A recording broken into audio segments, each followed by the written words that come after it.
what he told me this evening.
Committee meeting to order. Could all rise for the pledge? Pledge allegiance to the flag of the United States of America and to the republic for which it stands, one nation under God, indivisible, with liberty and justice for all. Okay, is there any public comment for the Board of Finance meeting? Going once?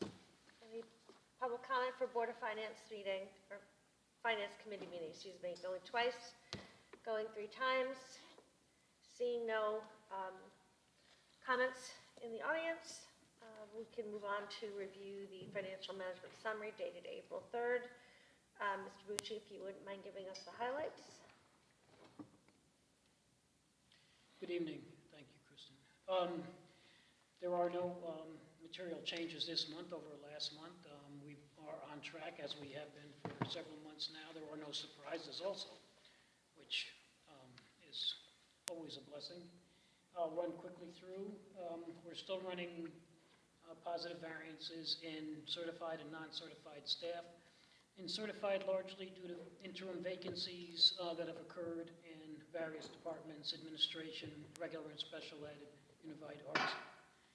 We've also had the ability to do some one-offs of some costs relating to certified staff and to our remaining grant dollars that we had in ESSER 2. On the non-certified staff side, we have a positive variance of about $64,000. We've been very successful this year in controlling some of the overtime in the custodial areas, thanks to very fine work of our facilities director. That doesn't mean the work isn't getting done. It just means that we are managing better. And no snow. Employee benefits. This is running at a positive variance, and as I said last month, $79,000 of it relates to health insurance premiums. We've had some benefit election changes, and we've also had one member of the staff who is no longer drawing on our employee benefits.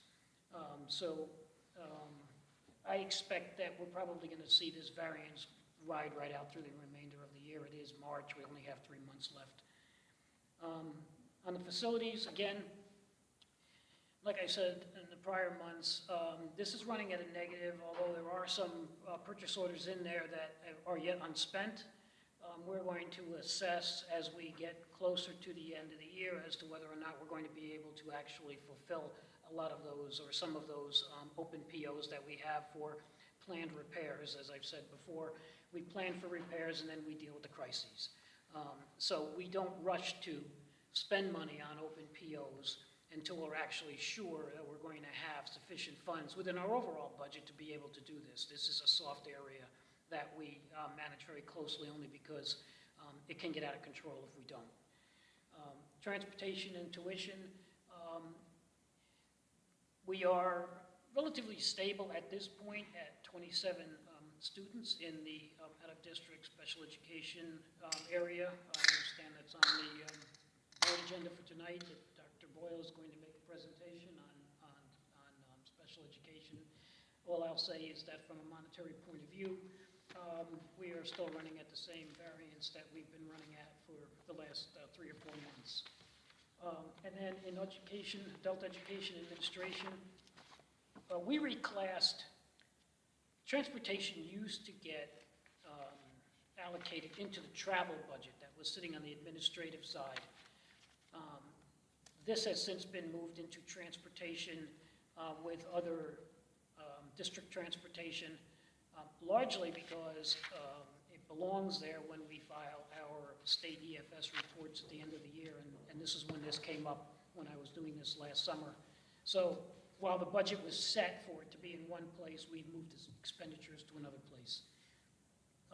Other than that, we've also cut back, Dr. Compton has cut back on unnecessary conferences and seminars and travel to such, really as a change toward the approach we're also going to be taking in fiscal 23-24 for next year, which was a budgeted item for discussion. Aside from that, I'm open for questions. So just in relation to that, this moving of the money, sports-related travel like student buses was previously in adult education and administration? There's a travel line in the administrative section, account 580. The budget was $50,000 for this year. When we set that budget up almost a year ago, it was contemplating that the transportation for sports-related activities was going to continue to be in that category. And then over the summer, when I was putting together the EFS report, I was getting kickbacks on the way things were coded, because there is a specific place in the education finance system at the state for putting in non-regular transportation for day-to-day school. So field trips and sports and things like that need to be classified within transportation, but then they're coded separately as to the types of transportation that they are. There are separate codes for out-of-district transportation for special ed, in-district transportation for regular students, et cetera. So they ask you to break this down into various categories. I don't know whether this is something that was new last year, because I haven't been around long enough to know what it would look like in the past, but I do know it created some variances when I was assembling the information last August to upload. So the budget didn't get changed, because you may recall that we did realign the budget in July 1 of last year or July 10th of last year, but we haven't done anything since on this. But it was literally the busing to, student busing to sports had previously been in travel. Yeah. So, and there's about that much in there. I believe last year, fiscal 21-22, I think that number was roughly $19,000 or $20,000. So it's not any more than it ever was. Right, It's just what it is. Yep, okay. Beth, any questions? Just one question. I see there's a large variance, as you mentioned, for facilities. I think it wasn't last month, the month before, maybe we talked about the issue at the high school with the broken pipe, and there was damages and costs associated with that. So there was there was a freeze. Yes. There was a freeze, and we had, now, I believe it was roughly about $10,000 or $12,000 is what the damages were. It was upstairs on second floor. Right. Right, and I know Mr. Connors was trying to get a complete assessment and also trying to make a determination as to whether or not we would have a basis for an insurance claim. Now, our deductible is $10,000. So, obviously, we need to have a claim that's in excess of that. Now, we also were able to mitigate that because there were some electronics damaged in Right. the course of this happening. I spoke with our IT head today, and he said to me, we kind of took existing parts that we had and existing materials that, but unfortunately, he says, now you've sort of wiped out my inventory of available things. I'm going to need to replenish that at some point in the future. But we were able to mitigate our out-of-pocket costs because we had some switches and some things on hand that we were able to utilize in an emergency situation. You're talking about what I believe happened over the holiday, Yeah. the Christmas holiday, exactly. Yes. So, right now, we haven't really assessed whether we have enough of a loss to make a claim yet. But in the interim, we were able to at least mitigate our out-of-pocket. Thank you. My question is on the facilities. Do you think that you could email us a list of what we've done in that facilities line item and what is still encumbered or Sure. planned, hopefully? Yeah, no, and, you know, again, going forward now, this is April. And this is really when we sit down and try to figure out exactly what we're really going to need and not need for the remaining essentially 2.5 months of school, where we can maybe close out a PO, and, you know, where we're going to be able to essentially get this budget to come in. I fully expect, I more than fully expect, that we are going to come in on budget based on where we are. We've been, With respect to facilities? no, with Oh. respect to the entire school budget, okay? You know, again, what we're trying to do is be mindful of things we don't know about while we're managing things we do know about, so that at the end of the day, I don't want to surprise, you don't want to surprise. We want to be able to manage ourselves to the bottom line budget. So we're going to undertake that effort anyway, and I'd be happy to provide you with whatever information you would like.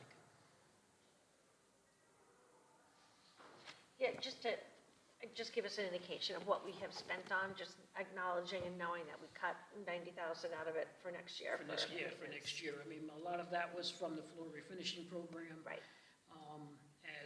And also, to the conversations that were held in the course of the budget meetings, you know, we did put ourselves in a position for next year where we are going to have to seriously manage what we can and cannot address as it relates to facilities repairs and maintenance. And we're hoping to have a joint effort with the town so we can have sort of a preventive maintenance plan to try to get ahead of some of these things before they happen.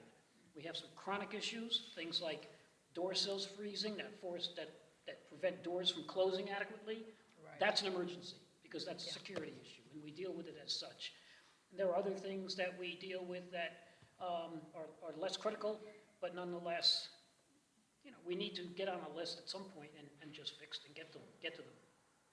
I think what's great is that you've asked for that itemized list, and that way you can see exactly what's been addressed and futuristic, looking at what are the absolute have-tos in regards with just facilities as a whole, and also with Mr. Connors. I think it would be good for him to come back as well, and he'd like to present kind of like his vision for facilities, and due to the budget restraints and exactly what we're going to try to do, I guess, more with less, and also with working with the town as well. So I think that would be great, exactly what expenditures have been spent, and then what do we really plan on just for this next year, which really is only maintenance is absolutely necessary. I think I'm safe for saying that. Yeah, we have a much better handle on Yes. things, and the communication with the town has been so much better in terms of trying to address some of the more critical issues. The town was very supportive of us when we were looking to round out the remaining pieces of the air conditioning piece. They provided us with some ARPA funds for roughly $123,000 so we could finish it, which was good. So, you know, we just need to get to the next level, which is we need to just have a standing committee to deal with facilities issues, because every building that the school utilizes has some issues. And they all wind up becoming very expensive if you ignore them and wait until they blow up, which I guess was the sort of the method we were employing in the past, because in the past, as you recall, especially last year, we just didn't have any money. Yep, absolutely. Any other questions, Beth? No, I'm good. I don't have any either. I don't have any chairman or chairperson remarks. Dr. Compton? I'd just like to say thank you for last week with the Board of Finance. I thought things went well there. I appreciate that the Board of Finance agreed to pass on their 3.8% and also to First Select Woman as well, and the support of that. I think tomorrow night is the public hearing. So just want to mention that. Thank you. So that's all I have to say. Make a motion to adjourn? I second it. All in favor? The Seymour Board of Education Finance Committee meeting is hereby adjourned.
due to the Robert's Rules of Order, therefore, a board member has to step forward and open up the meeting.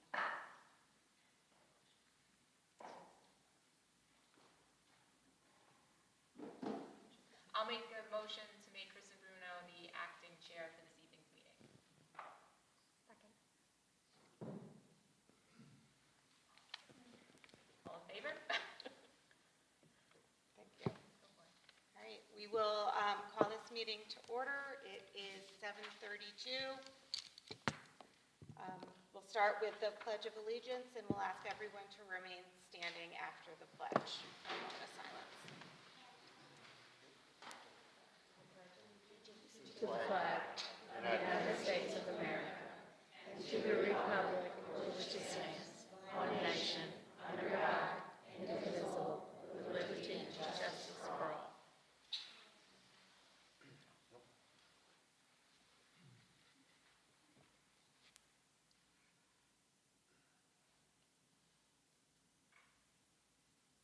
We're taking a moment to remember three educators and members of our Seymour community. Teresa Hannon, Lori DeStacy, and Daniel Heffernan that we have lost recently. Dr. Compton, if you'd like to share. Mr. Floyd, would you like to come over as well? We would just like the audience to know what a contribution that Mrs. Teresa Hannon made for our school system as secretary at Seymour High School. Teresa was the secretary for about 10 years at Seymour High School. She's actually worked for Seymour schools for well over 20. She started out as a professional. For me, she was incredibly helpful during my entire tenure as being the principal. She was always, what could I do to help?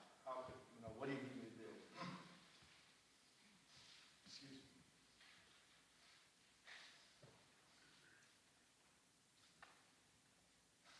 She'll be missed. She will be missed. I would like for Dr. Bull to please stand up and just talk about Laura Stacy. She's the mother of Ernie Stacy, our assistant principal at Seymour High School. Dr. Bull grew up under her feet as a child. So would you just say a few words about Mr. Stacy? Sure. Lovely woman, lifelong educator, was a teacher for Assumption School in Ansonia for multiple decades. Really involved within the community and within the church. She will sorely be missed by anyone in yours. Both Mr. Floyd and I would like to say just a few words about the former coach and physical education teacher for Seymour High School for many years. Only had the pleasure of getting to know him my last 2 years here. I met him with the Athletic Committee, Awards Committee Association Hall of Fame, and with Mr. Hefner. It was really an honor to get to know him and get to know the Seymour history. And I heard, of course, Boone Sponheimer at one point was his water boy. So it's quite the revolution of how athletics has evolved in Seymour High School. It's important to know truly the history. So one of the quotes that was in the paper, Seymour Superintendent of Schools lauded his remarkable accomplishments while praising his dedication and service to the young men of Seymour High School that positively affected their lives, and the town was very fortunate to have a coach of his ability for so many years. He deserves the highest recognition. He was a dedicated family member, and he coached even 4 of his sons. He was also in the Connecticut Hall of Fame, graduate of the University of Connecticut. And I know you know a whole lot more about him. Well, I'm just actually reading about he was always, once you're a coach, you're always a coach, so after he retired, everyone always continued to refer to him as coach. But to give you an idea, he coached at Seymour High School for 31 years. That's equivalent of 67 seasons. During that time, he coached baseball, basketball, and football. He had coached 1,416 games of Seymour kids. Throughout his career, he had 831 wins and 234 losses. He was twice named Connecticut High School Baseball Coach of the Year, In 1979, he was honored as the outstanding coach of football by both the Connecticut High School Coaches Association and the National Football Foundation and Hall of Fame. One thing about Coach F, and I, again, got to know him in the last few years, working through the Athletic Hall of Fame committee. He was like going to a media center on athletics, and whenever he would speak about a game, he'd start off, well, I remember this game in 1975, it was 35 degrees out, it was snowing, and we're down on this 5-yard line, and he would remember the details and the players. It was very special to get to know. Yeah. Great guy. The memorial services and funeral will be for him next Monday. Thank you.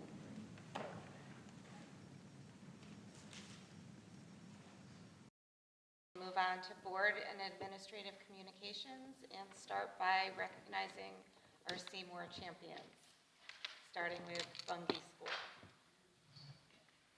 Mrs. Feige, Mrs. Reed, if you'll come up, and we have a board member who's going to help with the recognition. Thank you so much for this opportunity. This month is optimistic and is defined as being hopeful, expecting good outcomes, believing in the positive. And some examples of being optimistic are having a good attitude, finding the positive about every situation or challenge, and being hopeful to minimize the negative. At this time, I would like Mrs. Ferdino and Mrs. Germain to please join us.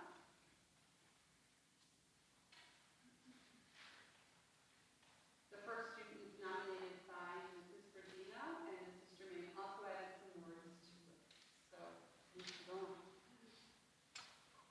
The person that I nominated is Liliana Jacoba. She is well deserving of this award.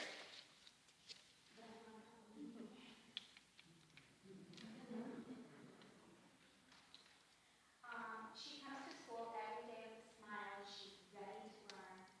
If another student is having a problem or is confused, Lily will find the bright side and offer a helping hand. Lily also instills optimism in her peers. She gives compliments and she cheers fellow students on trying to achieve their goals. If a student gets an extra math certificate or levels up on Lexia, Lily is the first person at their table congratulating them and announcing their achievement to the entire class. I often hear Lily in her book clubs or in our classroom rallying her peers on that we're going to have a good time, whether it's reading, writing, or playing a game. And I do know that Lily is like this outside of class. She's a peer model, like I said, in her friendship group. Her bus driver commented on her cheery disposition at our field trip. And we've had guest parents and speakers in the class that respond to her positivity with a smile and a mouth to me that I just love her. Lily deserves this award because she embodies the trait optimism. Her hugs and personality are infectious. We need more Lilies in the world.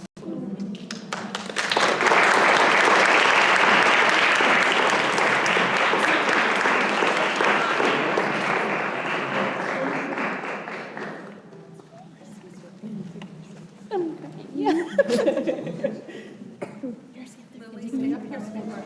And Mr. Maine added some comments to this as well. So Mr. Maine, do you want to just read a couple of your comments? We all fit. All right. So I seconded the nomination of Ms. Ferdino.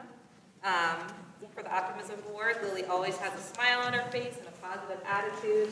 She works hard and is always looking to support others. She's encouraging and a great role model. Her enthusiasm for life and learning is infectious and inspires those around her to be better. She is a Seymour champion. Congratulations.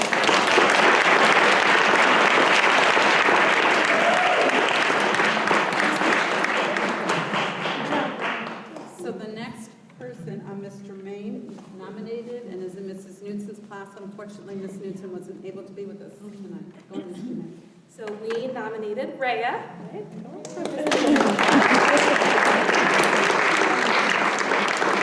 So Ms. Newton and I share these words about Rhea. Rhea has continued to be a positive, optimistic student whose attitude inspires others. Ms. Rodino used to call Rhea Sunshine, and it truly embodies who Rhea is. She is passionate about what she believes in, but is not easily bothered, and always looks at the bright side of situations. She's a peer model, and students in her class enjoy working with her. She consistently finds the positive about every situation or challenge and does not let others' negative energy get her down. Her kind, optimistic, free spirit is one of a kind, and she is a joy to have at Bungay School. Congratulations.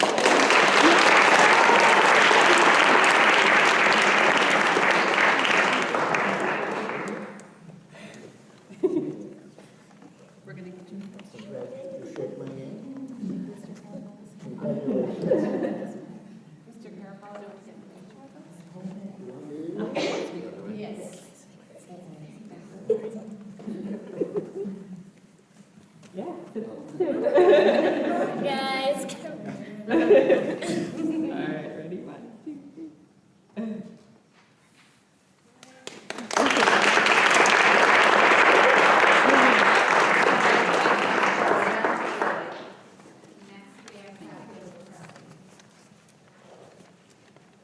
Good evening, everyone. Our first Seymour champion for tonight is Isabella Solarity. So Isabella, can you come on up?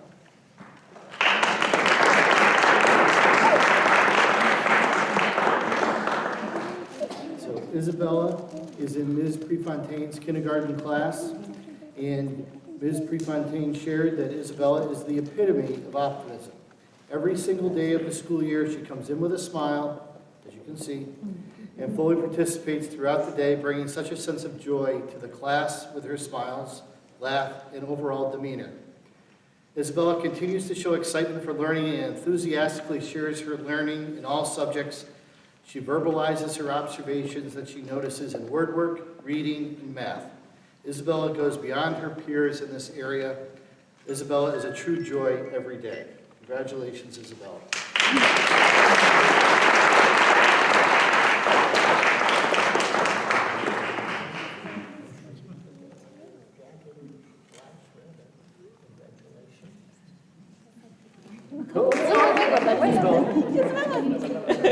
Stay up there, you gotta get a picture.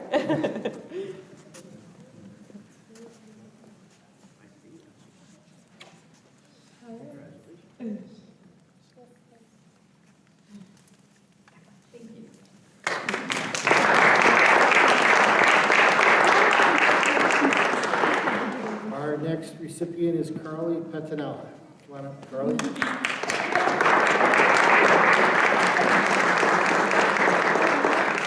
Carly is in Mr. Fleming's 5th grade class. Carly comes to school with a smile each and every day. She's eager to learn and not afraid to make mistakes. Mr. Fleming identifies Carly as someone who is a healthy risk taker. I agree that Carly is one of the most positive students to have ever attended Chafford Lepresti School.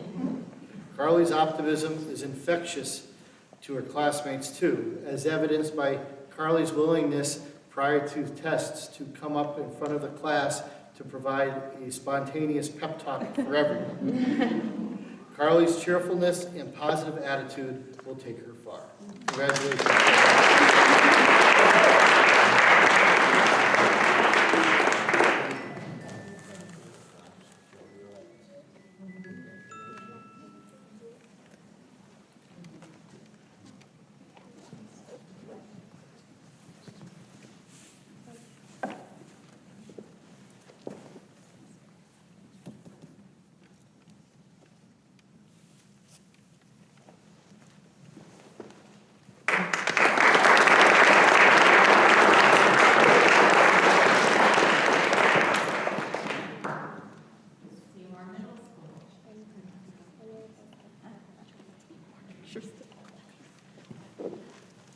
Good evening, I'd like to have Daphne Shea come up, please.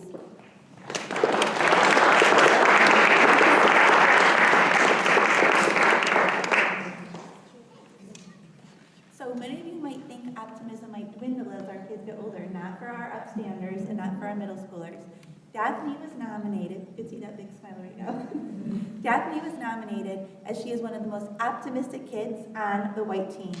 She is super positive in all of her classes, always has a smile on her face, and her positive, infectious outlook motivates peers around her. Every morning at drop-off, she's going to say good morning to me. In the lunchroom, she's always having a conversation. We're very proud of Daphne and her optimistic attitude.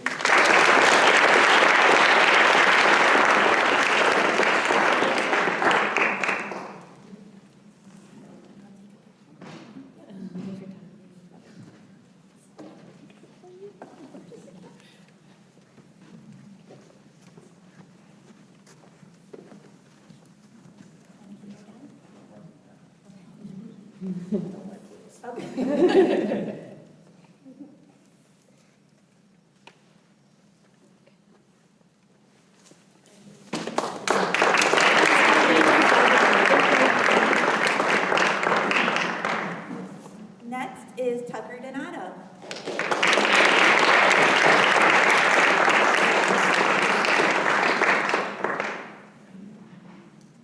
So Tucker is our sixth grade student, and I want you to know he's already been recognized in our building twice as an upstander this year, which is wonderful.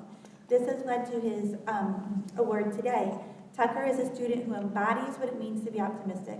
He is a peer role model, a positive influence on those around him, and always views the glass as half full. There isn't anything that Tucker won't take on. He knows the meaning of hard work, always tries his best, and is helpful to others. He is someone who always does the right thing, even if what he does not always get acknowledged. It is a pleasure to have Tucker as part of the Green Team and as part of Seymour Middle School.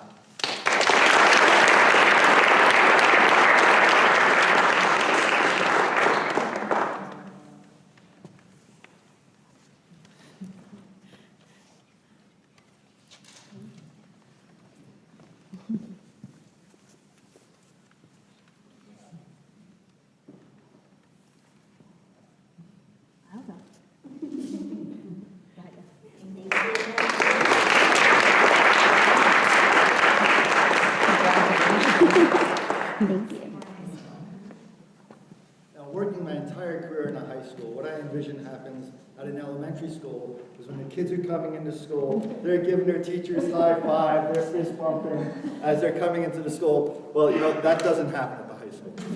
Most people come in high school like this. You say good morning, you might get a grunt out of them. However, there is one, Nick Polios. I'd like to come on up here and I'd like to talk to you.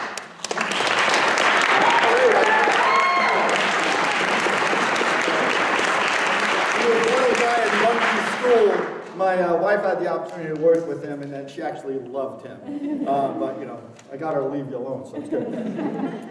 Nick meets me every day with a fist bump and a good morning, Mr. Freund. When he first did it, I kind of looked at him and was thinking, COVID? But no, it continued. Every day, fist bump, every day a smile. His teachers say he's always showing a positive attitude in general.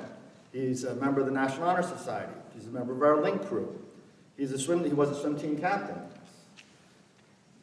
That's good, leadership there, that's good. He emanates positivity to all other students around him, and he keeps all the students around him very centered. Never once have we ever seen a student without a smile, right, on his face, and a welcome greeting. He's very involved in school, takes his education very seriously, and he's just a great guy, and we love him, and he's very optimistic, and he's just... I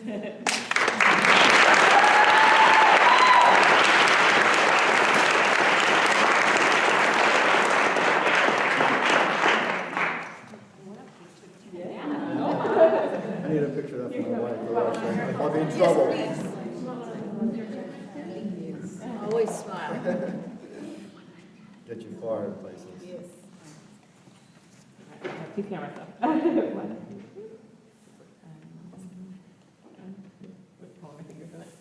Can't see that.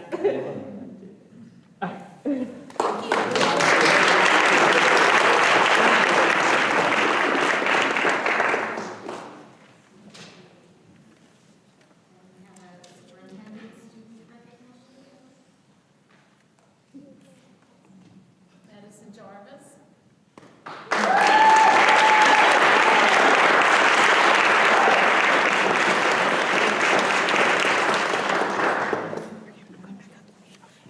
Come on up, Madison. This is a very special night because you are a very special, outstanding academic student. You're second in your class, and we're going to be ever so honored to honor you more, and not only senior awards night, but at graduation. But I just thought it was very appropriate at this time to give you the Superintendent's Award for Academic Excellence.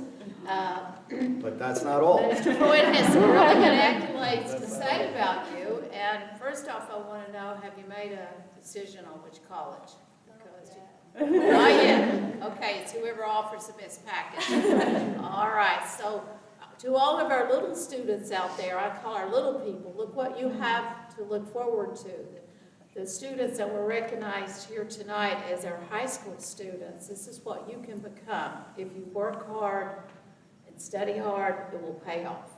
So will you go with the accolades now? So Madison here, she's our salutatorian. She's a member of the Skyliners Junior Synchronized Skating Squad from Stamford, Connecticut. Pardon me. We're very proud of her participation in this quality organization. Earlier this year, her squad, the Skyliners, were named as the 2023 U.S. Junior Champions. Wow.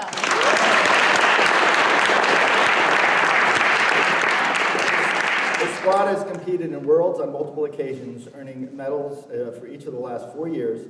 They finished silver in 2018, 2022, and bronze finished in 2019, 2023, marking the highest placement of a United States team to date. Wow.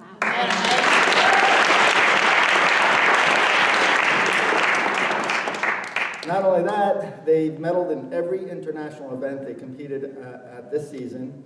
And again, we're very proud of Madison for representing this country on an international stage and the accomplishments of her squad during her tenure there. So it's been well, so congratulations.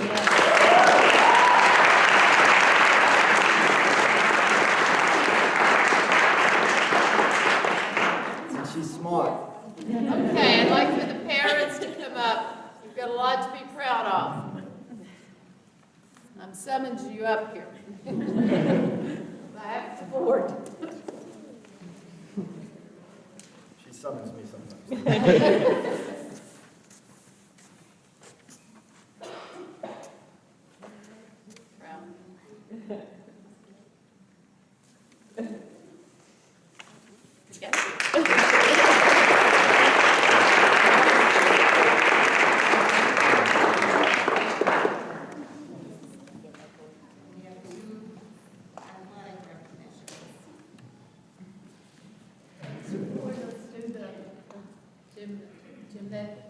Gymnastics first. Absolutely. Just first of all, we didn't have enough girls to have a gymnast team, right? So we had a couple of them go and play with, compete with Oxford. I'm very proud of them. Katie Tomaszewski.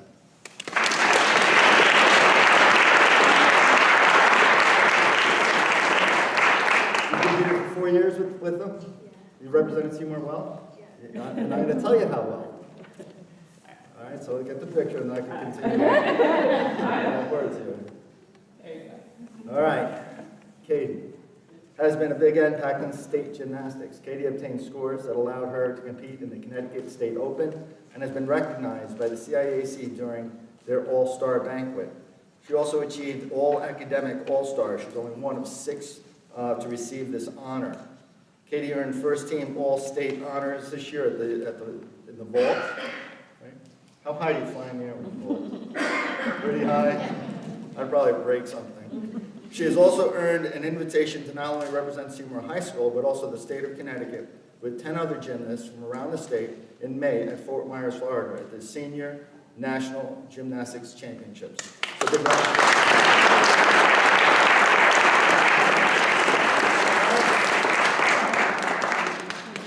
Parents, come on up here.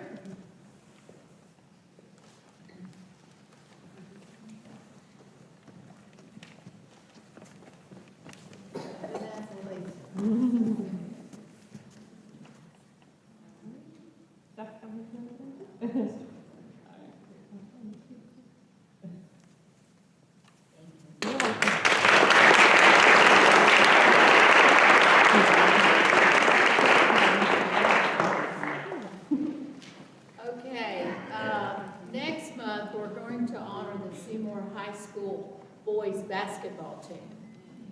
They couldn't be here tonight. Some of them had different things going on. But I thought it was only, it which is real special that we recognize this team.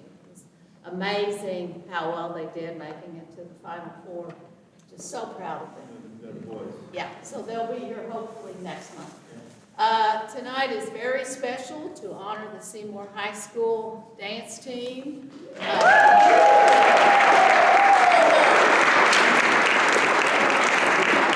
Don't be shy, Okay, Mrs.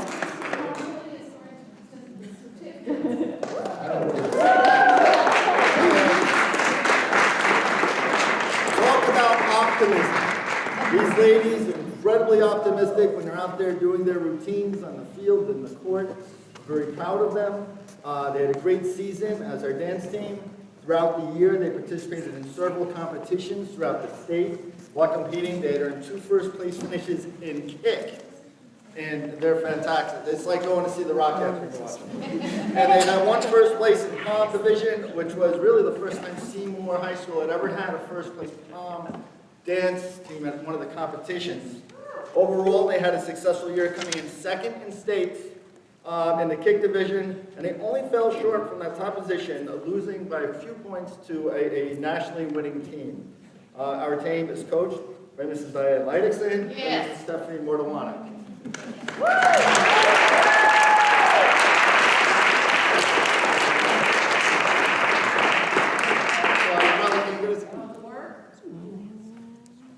You guys are trying to get a picture. Let's go to the screen. The land. Being closer. Oh, good squat. I've seen this pose quite a bit. So do it again. Next to Carly, squat down one more, a little more. There we go. Okay. Thank you.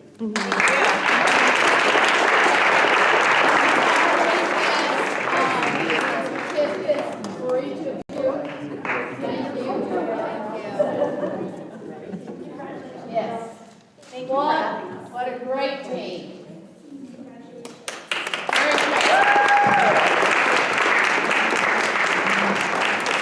All those hours of work paid off. I remember going into the gymnasium.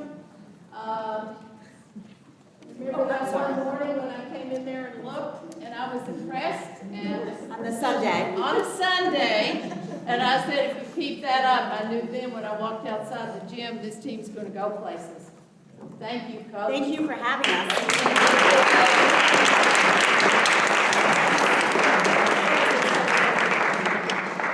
Great job. I think all of them are here tonight, too.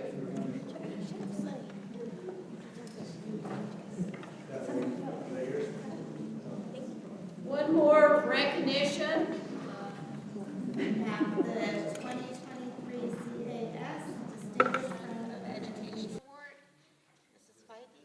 Mrs. Feige and Mrs. Bruno, as well as representatives along with our state representative Nicole and our first select woman, Anne Marie.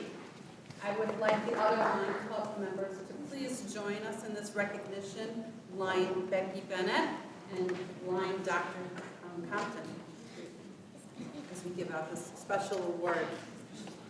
We have 2 very special honorees tonight for the Connecticut Association of Schools Friends of Education Lions Club recognition. Line member Valerie Brower, she is the Lion Club's president. Please come up to join us.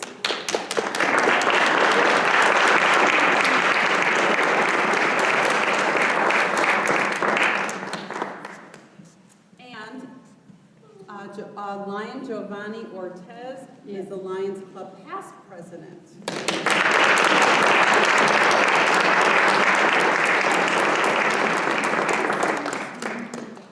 So we are all Lions Club members, and we had nominated you for the Connecticut Association of Schools Friends of Education. You're like, why am I here tonight? The Seymour Lions Club is committed to supporting the Seymour School District and our community in so many outstanding and exceptional ways. In collaboration with the Seymour School District, the Seymour Lions Club helped to raise money for a vision screener. Just this school year, over 1,000 students in our district have received an eye exam with a new vision screener. Each Arbor Day, they visit the elementary schools and plant trees with our 4th grade students. During our school's talent show, the Lions Club mascot is a huge hit, participating and dancing with the children and getting the audience to join in. The Seymour Lions Club donates eyeglasses, eye exams, books for our libraries, along with food and clothing to our children and to the community. They participate in many Seymour community and town-wide events. To just name a few, the Halloween parade in downtown, the Christmas parade, car shows, downtown trick-or-treat, and the Seymour Lions Club award scholarships to our high school students. They're always ready to support our schools and our children. These activities and contributions have positively influenced our school, our staff, and students in the Seymour community in so many wonderful ways. And the Seymour Lions Club brings a great sense of satisfaction from doing what is at the heart of serving others. They give their time, they share their talents, they help those who are less fortunate, they support our community, and all of us who are Lions, and we're just all extremely proud knowing that the Seymour Lions Club changes lives. Valerie mentioned on the website who's the current club president. We are not just a club, we are a worldwide organization who helps several families in this community and the world. Thank you so much for all that you do.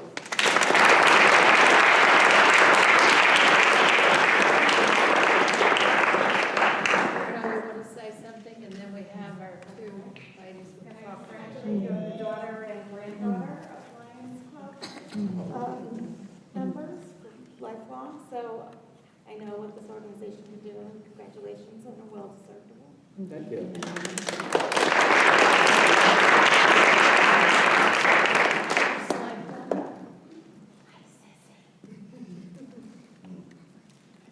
So, proclamations of the town of Seymour honoring the Seymour Lions.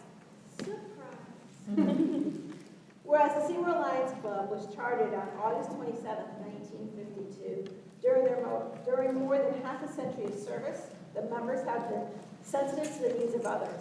The word Lion stands for liberty, intelligence, our nation's safety. Lions are committed to collaborating with local leaders and organizations, identifying unique needs for the communities and the surrounding areas, and planning service projects that address those needs. From community cleanup projects to food drives to fundraisers, Lions have helped people in need who are far and close to home. Whereas the Lions Club provides funding for eye examinations and glasses for schools, children whose parents are unable to meet this need. During the past 30 years, the Seymour Lions have collected used eye glasses totaling in excess of 5,000 pairs.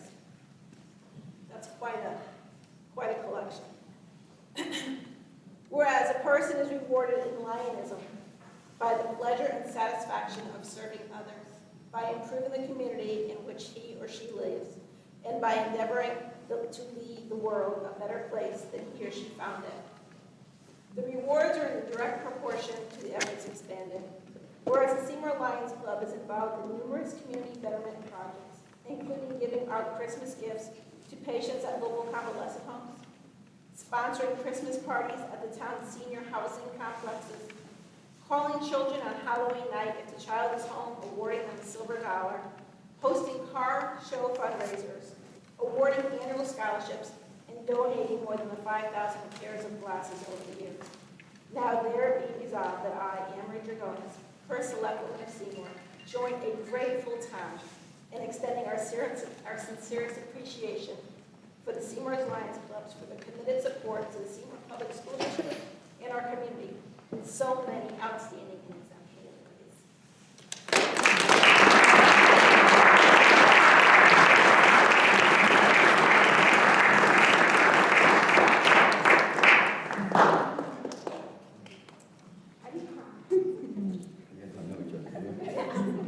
First time they've ever met.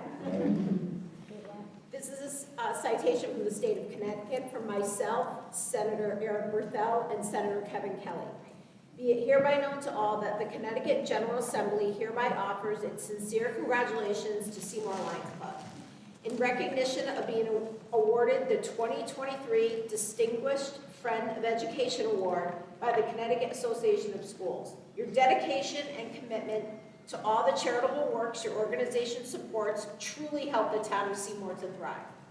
You have distinguished yourselves as champions in our community, and we join together to honor you on this special occasion. Wishing the Lions of Seymour many years of continued success in your mission of public service. The entire membership extends its very best wishes on this memorable occasion and expresses the hope for continued success given this third date of April 2023, and it's signed by Marty Looney, President Pro Tem, Matt Ritter, Speaker of the House, and Stephanie Thomas, Secretary of the State. Congratulations.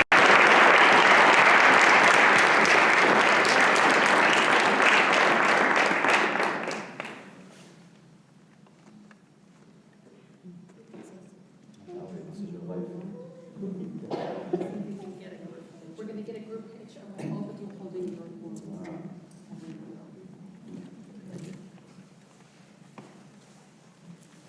For those high school seniors who haven't submitted their application for a scholarship, please do so for the Seymour Lions Club. If you need information, please see me before I leave.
We can come back to order. Next item on the agenda is high school student representative reports. Okay, so first for school-wide, we have our junior and senior proms coming up. It's May 6th at AquaTurf. All students except seniors have taken part in class registration and planning for next school year. Currently, we are hosting a prom dress donation by students and families for students in Seymour High School to take if they don't have any dresses or can't afford one. And our student council is planning to do another pep rally for the spring.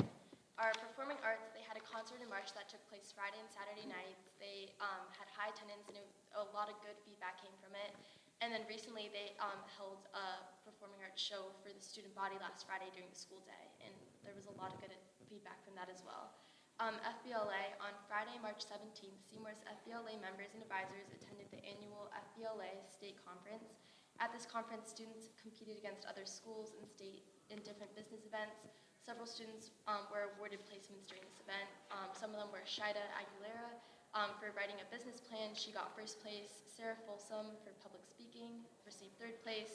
Megan Keefe, journalism, second place. Thomas Bolero and Avery Nerman, publication and design, fourth place. National Honor Society, starting to make plans for a decathlon that we had last year, hoping to hold one again because there was a lot of good feedback from the students that there was a lot of participation and everyone liked it.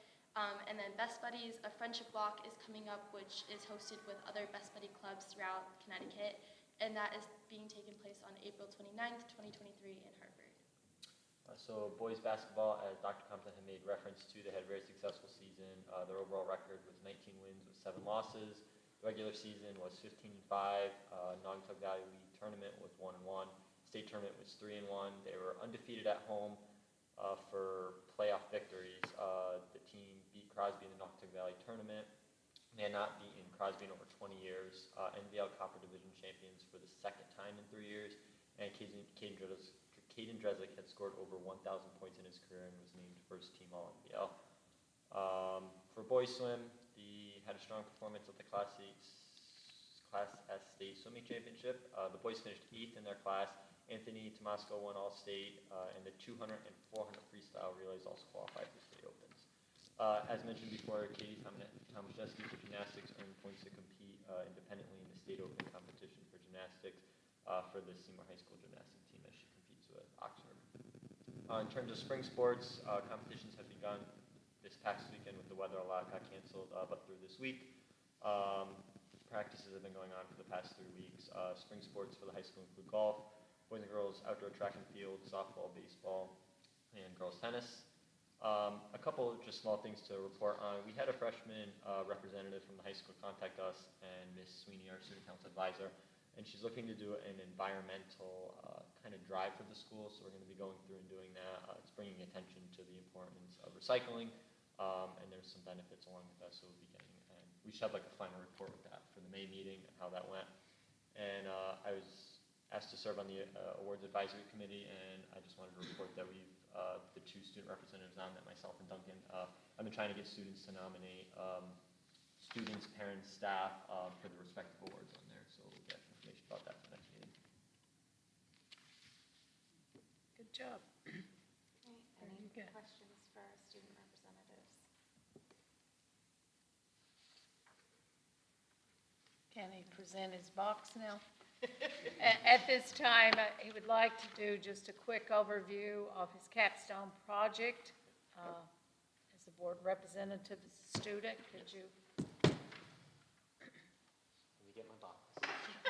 First of all, we're very incredibly proud of Tyler for his capstone and the outcome of it. He calls it the box, but it's much more than a box. Absolutely, it can save lives, and we're just so proud of Tyler and what he's done.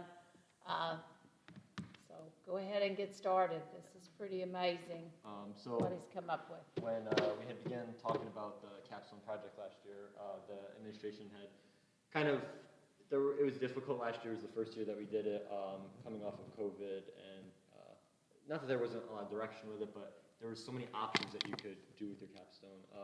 I initially wanted to shadow a physician assistant, and I realized that it's not really what the point of the capstone was, is kind of giving back to the community, finding something. So for several years, I've heard that they, and when I was taking the EMT class, they've been trying to get an AED up at the field house, and they were able to do it only during certain times, such as games, certain practices when the athletic trainer was up there, because an AED needs to be kept at a certain temperature in order for it to be usable. And that just couldn't happen outside the field house, obviously, because it's a wind tunnel up there, and it's always cold or hot. So there's special circumstances that need to be done. So I decided to try to work with my capstone. The only problem was I did not have $3,000 to buy one to put up there. So I sought funding through the Seymour Police Department's Community Fund.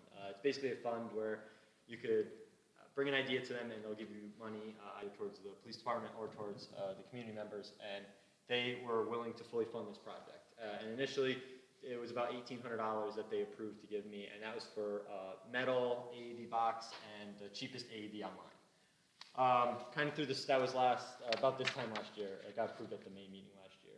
So through the summer, I had spoke with the EMS chief as well as some VEMS employees, and we realized that that probably wasn't going to be the safest option because the AED wouldn't be compatible with any hospital equipment, emergency services equipment, or the paramedics' cardiac monitors. So it's kind of, contra, it's like, why would you put that on? Then you're going to have to switch it over, so there's really no point to begin with. So we opted for, this is kind of like the top shelf AED. It's the nicest one. It's $1,800 instead of $300. But it does full rhythm analysis. Once the ambulance gets on scene, they could switch it over, get the patient right in the ambulance, go right to the hospital. It makes outcomes a lot better. When I open it in a minute, I could show you how direct the prompts are.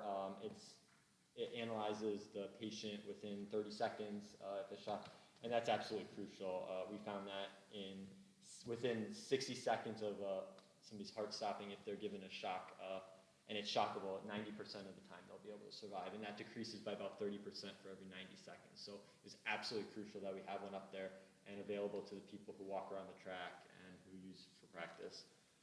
So the police commission, the community fund, agreed to give a little extra money in addition to buying this case that could be stored outside. When I had met with Mr. Freund, Mr. DeStacy last year, there was a little bit of concern with having a box that could just be opened without a code with the high school. Right. It'd probably get messed with. The AED could be stolen. It's obviously very valuable and dangerous if it's not used properly. So we decided to get one. It has a 5-character alphanumeric lock on it. So basically, somebody would call 911, they would say what's going on, and the dispatcher would be able to give them the code to get in. So they would just punch the code in. And the box just opens right up. If it's dark, the light will turn on.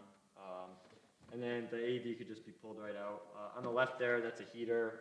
The AED has to be kept at a certain temperature, so it's all set. There's also a fan for the summer to keep it cool. So to get this out of the way. So the actual AED is very easy to use. It's very compact. They would open it, and they would actually open the device, and adult mode. Remove all clothing from patient's chest. So this is planned on being installed at the end of this week, hopefully. Mr. Freund was able to talk with. We've been working with Mr. Connors and making sure that everything's won't be a problem, and also supporting. Yeah. Yeah. So it's going to be win-win. And I'm very excited that it actually came through. There was a lot of planning, a lot of coordination between people. I can't thank the Seymour Police Department enough for being able to fund this. This is over $3,000 that they spent to be able to make this happen, along with the EMS chief and some of the police commissioners who were able to help me with this. So, We need to send letters on behalf of the board and myself and the high school, and just that this has been made possible, and thank you for your vision. So I'm glad to see that it finally is able to be done and put in. The construction class is also going to build a nice little roof over it so it won't get dirty. And yeah, any questions anybody has, I'd be happy to answer. But I do need to donate it to the Seymour Public Schools for it to be properly installed. And I have communicated with Rich Kearns, and he's going to be, I have all the information. The AD actually just came in this morning. So I have all the information for it, the model number, registration, everything, and that's going to go to him, and he'll be able to handle that appropriately. So we'll just ask you as a board tonight to just add that for the donation. I think he deserves a little. I do too.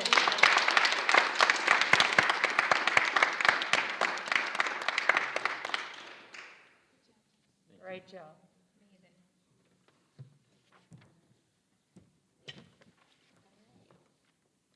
So when it comes time, we'll ask. Yeah. We'll add that to the agenda.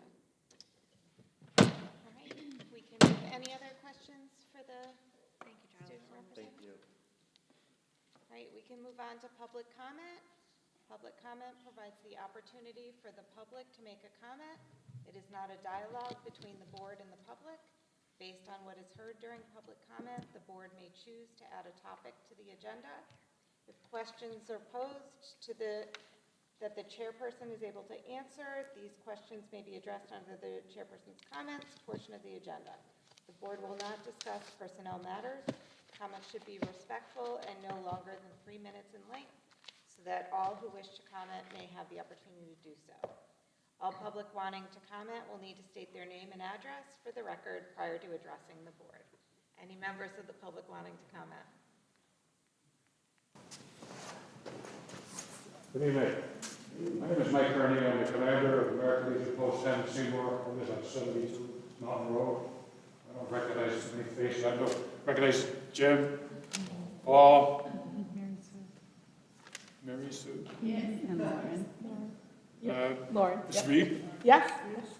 And who else is here? We've Mrs. been doing a lot of work in the schools, but it's elated to see all these kids get awards, you know, from little, all the way up. Like the Wildcat Forever, 1970 graduate, Seymour High School. This is my 53rd year out of school. I like the awards. I go online and watch read the Valley Independent, the board meeting minutes, and you got awards coming up. Yes. Well, it's not from 2016 Drummer Award winner, and I'm also the 2020, 2021 Distinguished Alumni at Seymour High School. But one of the reasons I'm here tonight is representing the Legion. I've been commander, I say, for 25 years. And I was just telling Jim that we haven't had one student from Seymour High School participate in an oratorical contest. And the oratorical contest, you go through from local level all the way up to the national level. You can win up to $25,000 scholarship, speaking of the Constitution. And we've had one student from Seymour participate a few years back.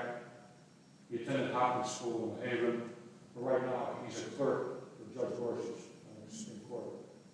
So he won in excess of $25,000. He came third national. And just a fantastic, listening to him over 3 years.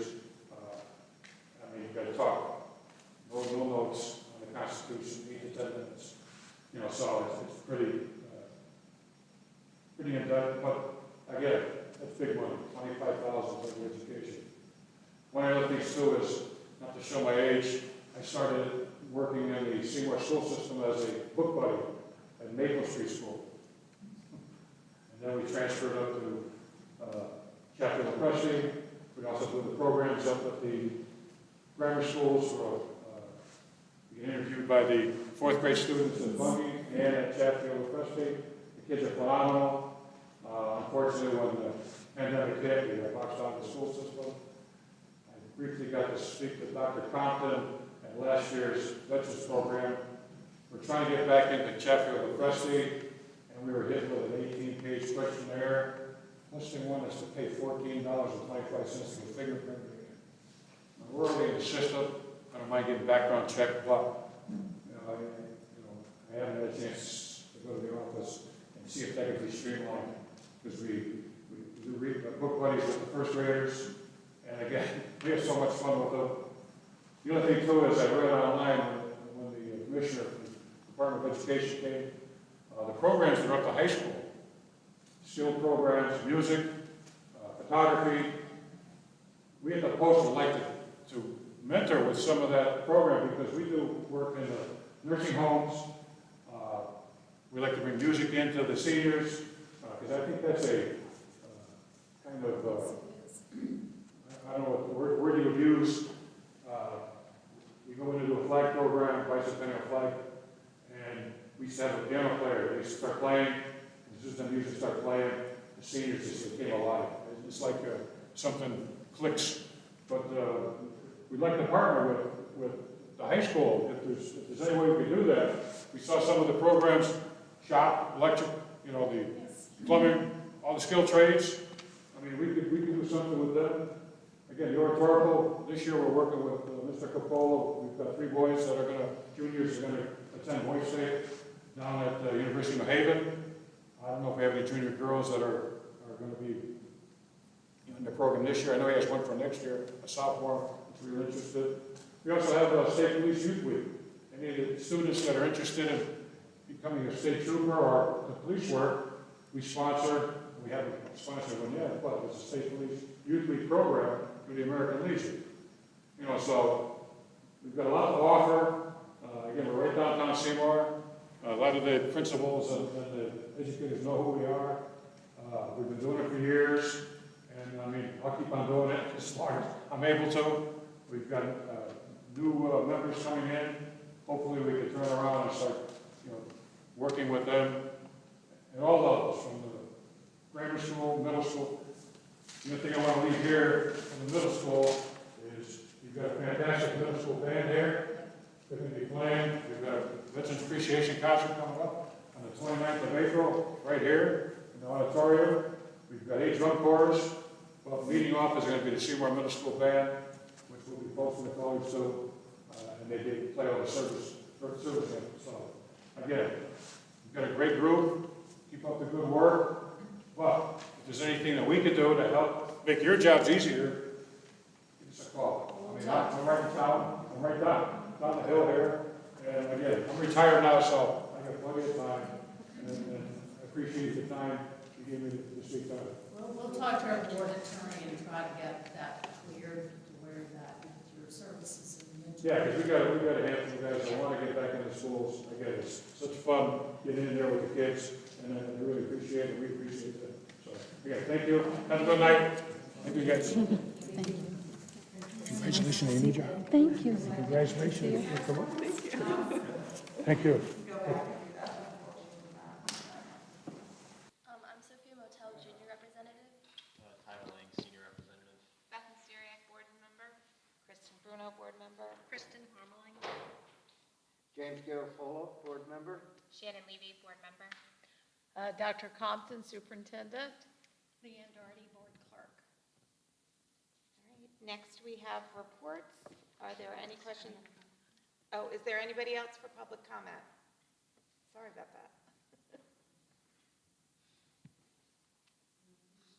Oh, okay. No other members of the public wishing to comment? All right. The special education enrollment report. Are there any questions?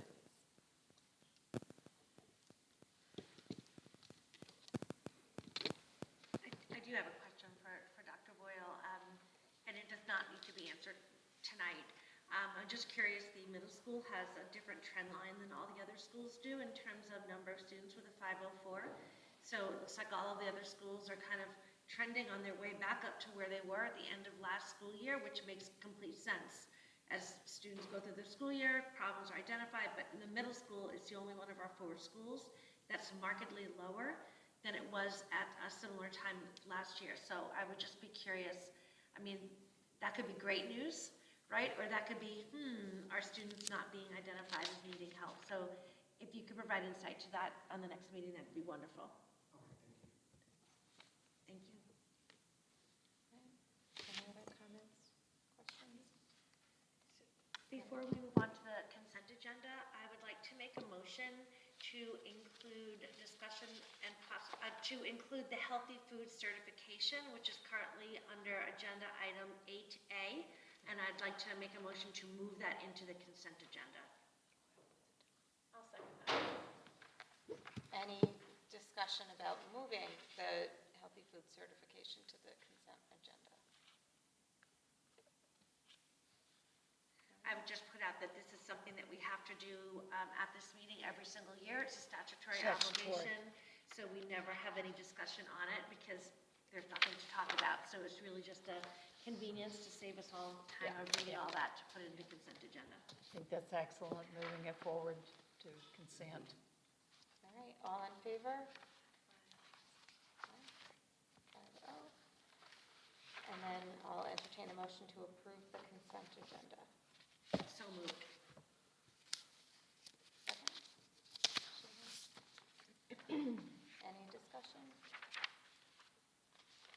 All in favor? Opposed? Abstain? 4 yes, 0 opposed, 1 abstention. Okay, discussion, possible action. I'd like to make a motion to add to the agenda under item 8H, discussion and possible action regarding the high school fieldhouse AED capstone project. Second. All right, any discussion about adding that to the agenda? I'll just comment that this is in response to Tyler's presentation and our need to accept the donation of the unit. All right, all in favor? All right, I'll entertain a motion to move it up to the next item on the agenda. I'll second it. Okay. All in favor? Okay. So I'd like to make a motion to accept the recommendation of the superintendent to accept the donation from Tyler Lang for the Fieldhouse AED unit. With gratitude. With gratitude. Second. All in favor? Thank you, Tyler. Thank you, guys. Yes. All right, again, if our student reps have to prepare for school tomorrow or track meet or track meet, anything yeah. like Watching that. the UConn game, one of those qualifies as a reason to go. Thank you guys very much. Thank you, Tyler. Great Really work. great Safe travels home, run fast, jump high, or far. All right, next we have discussion and possible action on setting the graduation date for the class of 2023. Dr. Compton. Just very quickly, I've been working with Mr. Freud. We feel that June the 9th on a Friday is a much better appropriate time to do that. That completes 180 days. And then the rain date would be the Monday on June the 12th. What would be the plan for graduating seniors for Monday and Tuesday? Are they just done with school at 180 days, or they won't have any finals those days? Basically, they'll be finished. Mr. Floyd, you want to help out on that? Maybe they could.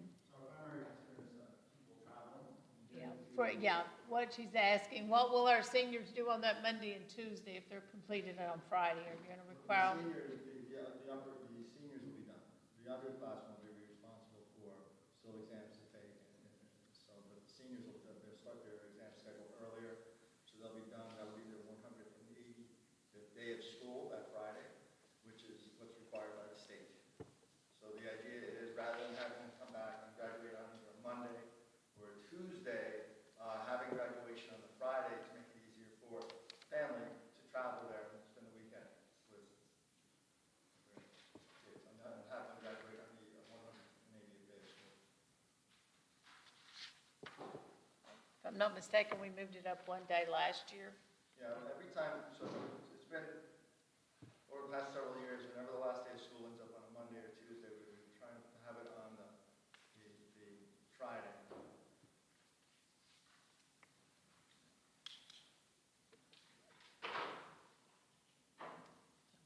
Motion? I'll make a motion to approve the date of graduation for the class of 2023 to be June 9th, 2023, with a rain date of June 12th, 2023. Second. Any discussion? All right, all in favor? Passes 5-0. I'll make a motion to approve, I'll make a motion to set the last day of school for the 2022-2023 school year as June 13th, 2023. Second. Any discussion? All in favor?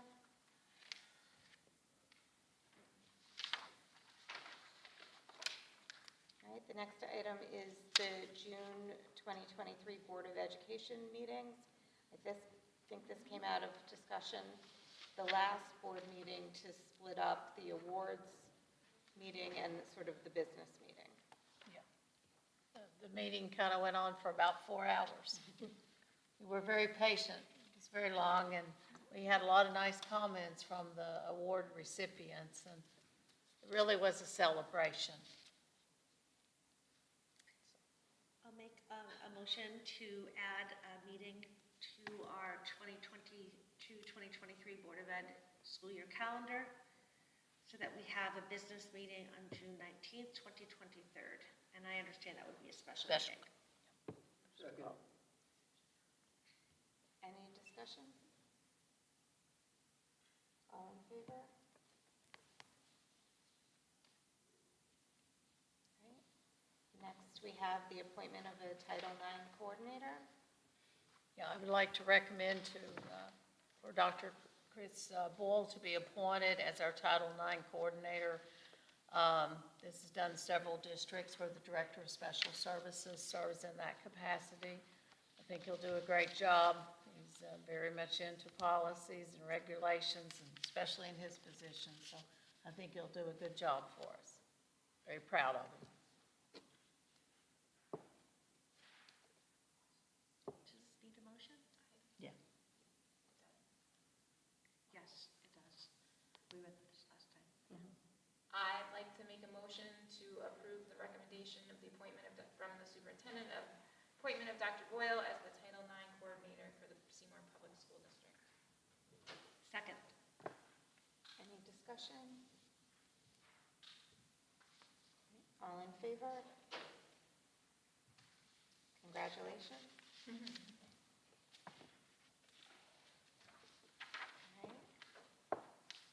I'd like to make a motion to accept the recommendation of the superintendent to hire Ms. Lauren Reed as the principal of Bungie School. Second. Any discussion? I'd just say that I was served on the committee. I thought that Ms. Reed did an excellent job. The committee asked great questions. It was a great way to spend a few hours. That's great. All right, all in favor? Michael, congratulations. Congratulations. That's great.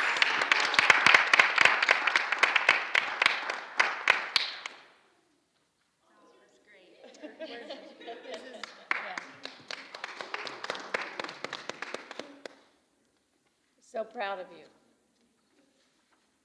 I feel like I knew you when. When you were on the dance team.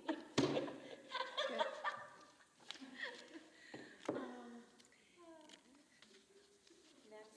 And now the word Yes. stuff. I'd move that pursuant to Connecticut General Statute, Section 10-151, that we non-renew the teaching contract of Michelle Martin at the end of the 2022-2023 school year as recommended by the superintendent.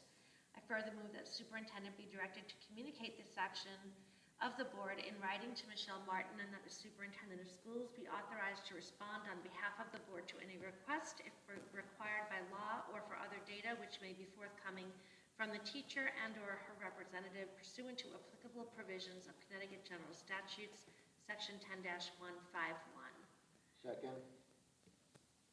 Any discussion? I just wanted to make it in the record, it is listed on our agenda that this is the non-renewal of a non-tenured teacher. Just so there's no misinterpretation of what this is. And it's due to budgetary reasons, and just because of lack of seniority. She was the last teacher in. We had discussions today, and we're working with her with another position in other districts, and she did a great job. Nothing to do with performance, it's just budgetary. So I just want to say that as well, to follow up to what Mrs. Harmley's saying. It's always important. It's just seniority, and it's just reduction of force just for this one position. And like I said, she's an outstanding lady.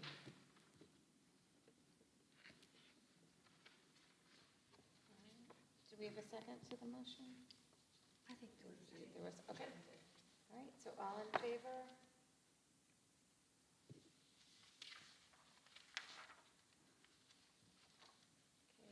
information. Is there a presentation about the e-hall pass? Not really, it's just something Mr. Floyd can come up very quickly with their school budget funds. Also, Mr. Lucky is really the person that has looked into this. I think it's a great way. A little bit of background before I turn it over to Paul, because Paul did the predominant research. Right. For years, it's been a struggle to track passes, hall passes for kids.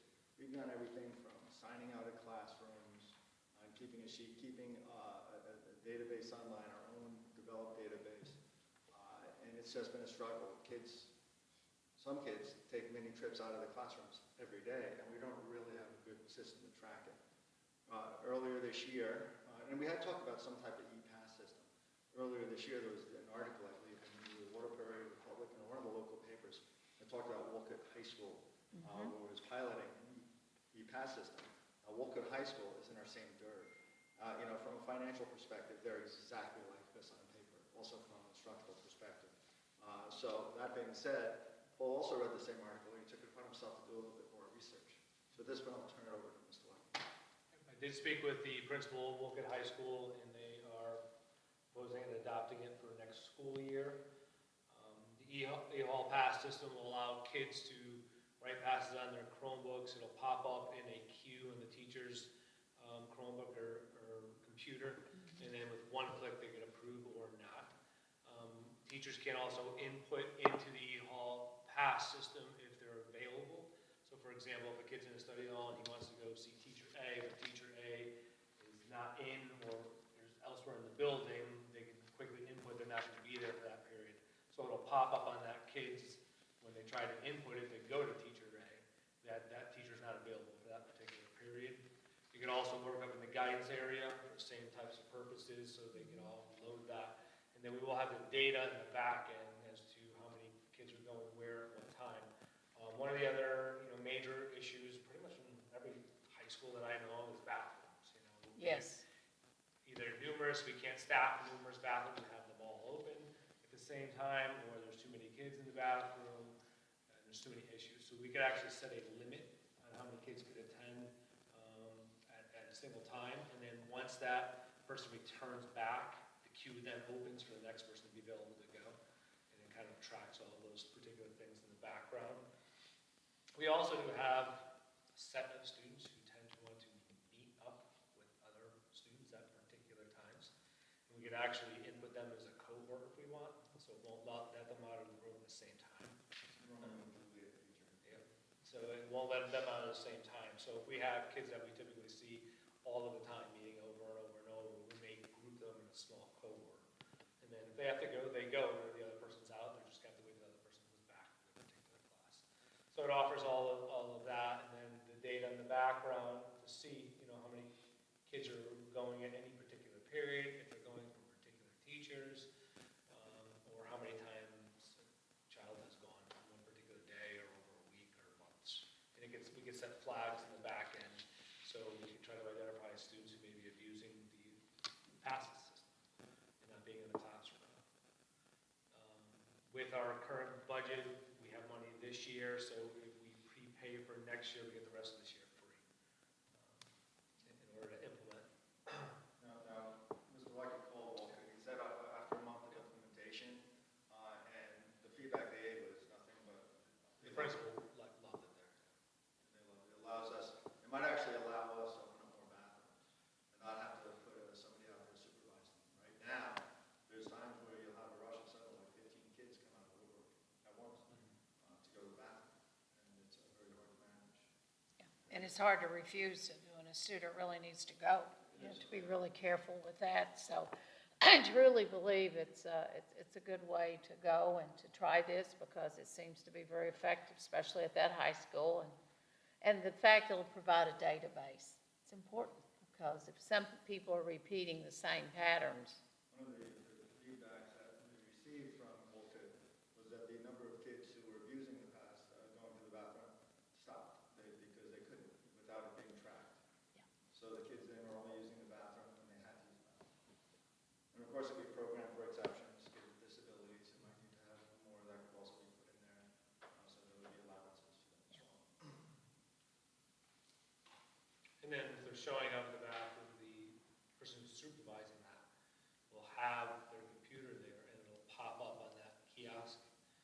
everybody could just show up inadvertently to the bathroom without having a pass, because the digital goes into the database, says the bathroom, who's ever designated to the bathroom at that particular time will be able to see the rolling kiosk of students that were supposed to be there or not.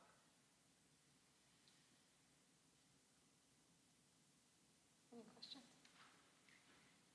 I would just really encourage us to go really light on the database. It's kind of getting to feel a little bit Big Brother-like, and just the notion that someone could call me out and be like, oh, you went to the bathroom 5 times in one day. Gee, that happens once a month at the same time. It just gets a little bit creepy. So I would just say let's Moderation, let's not just yeah, mine it's the not data an I for the got sake you of having type data. of, yeah. Let's use it to try to identify problems. To and help. Help, yeah. I know, Well said. The point is. I know. But I'm just saying, Yeah. as it's introduced to students, really tread lightly on the database. George Orwell about that one, but no, no. Yeah. It wasn't intended to be Big Brother, but Yeah. there's some kids that abuse passes. There's just some kids that would go out.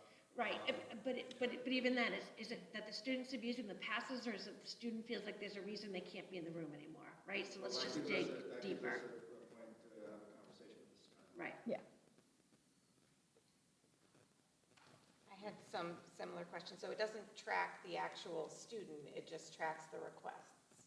No, it tracks the So student. we- Tracks us, and the student's name is recorded. Right, but through the request, not like, it's not like the Marauders map, where they know where everybody is No, as it they're doesn't, moving. so a child, if we have, let's say, multiple bathrooms going to the bathroom, you can go to one of the open bathrooms. Okay, Right now, unfortunately, we only have one bathroom. They don't have the staff to man it. And even with staff there, there's still vandalism occurring. Until the kids stop vandalizing the bathroom, there's not much to do. This, in fact, will help us track that.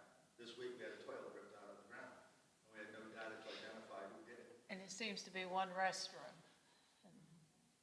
So this would help us Target. identify time and place. I have a question. Is there a cost associated with this system? Yes. Could you tell us, please, what it costs? I think it's $3.46 a student per year.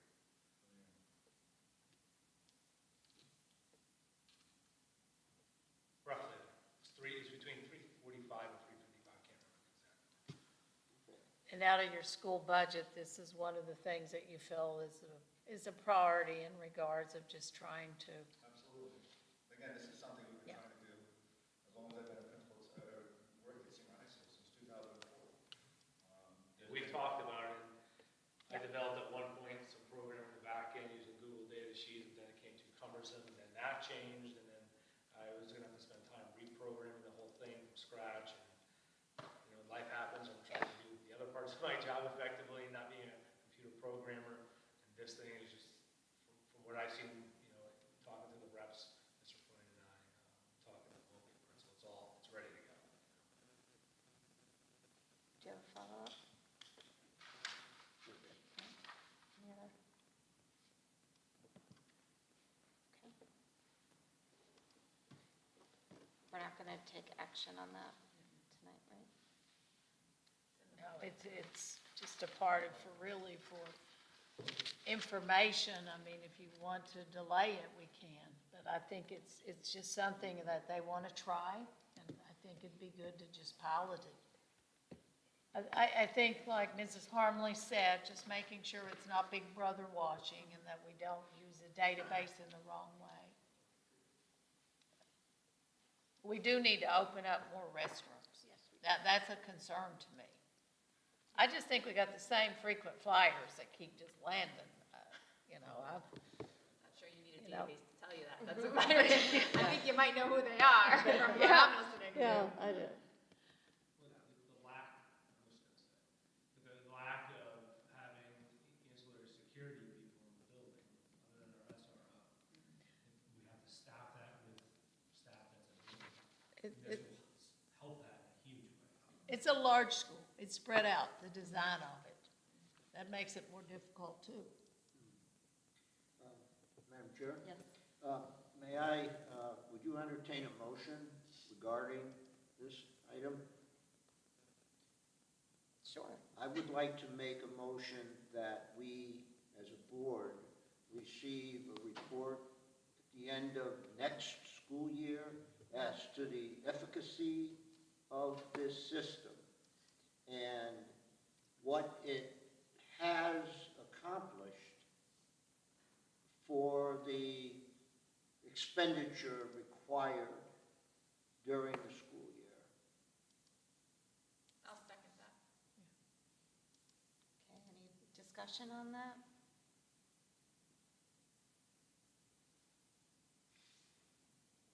Is that a reasonable? I think that's good. That shows truly the follow-up and the reflection and whether it's worthwhile. All right. Any other discussion? All in favor? All right.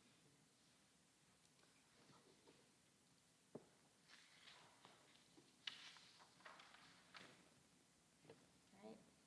Finance Committee reports? Everything was tracking as one would expect. And so there were no surprises, no red flags that we didn't know about in the finance report.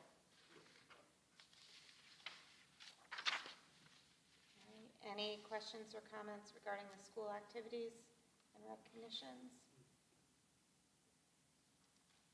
All right. Staff hiring? Staff resignations? Board of Education comments?